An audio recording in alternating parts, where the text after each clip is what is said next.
All right, welcome back. We're going to talk about the difference between items and badges and how to set yours up and get started.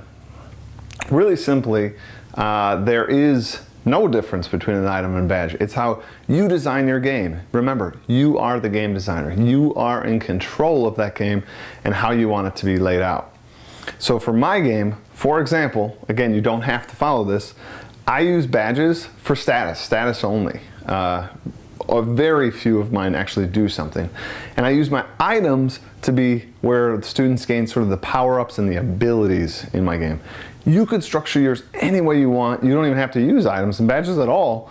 But if you do, they could be together, which confuses some people. They're like, wait, what's the difference between the two? The name and how you choose to use it in your game. So kind of like in Monopoly, what's the difference between a hotel and a house? You got to check the instruction book, right? They could have easily made it totally different than it is. It's really up to you and your choice. So I'm going to walk you through how I use them. So for me, badges, status. Kids can tell who's winning, like who's doing the best, by just looking at this status symbol.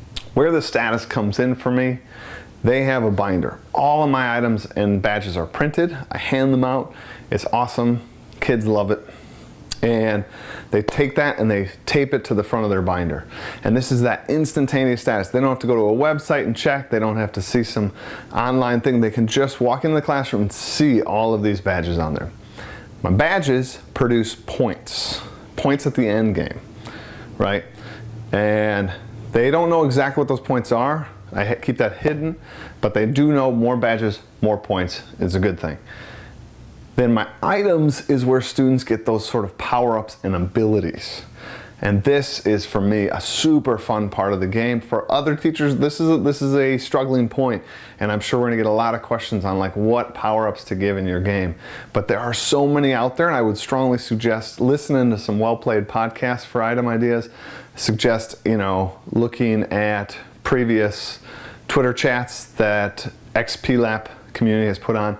There are just so many ideas out there, and we'll do another YouTube channel video for sure on items. I just wanted to get the structure, the difference between the items and the badges. So for me, badges were points and status, and items is player individuality. This is where they're going to customize their character and their abilities based on the items they get.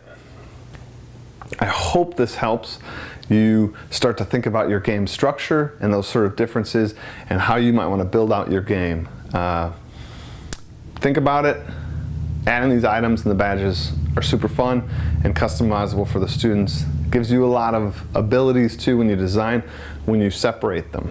So I would suggest separating them and have badges you give out and items you give out. However, you do what you want to do. It's your game, and like I always say, you are the game designer. So enjoy building your games. Check out the other things on this channel.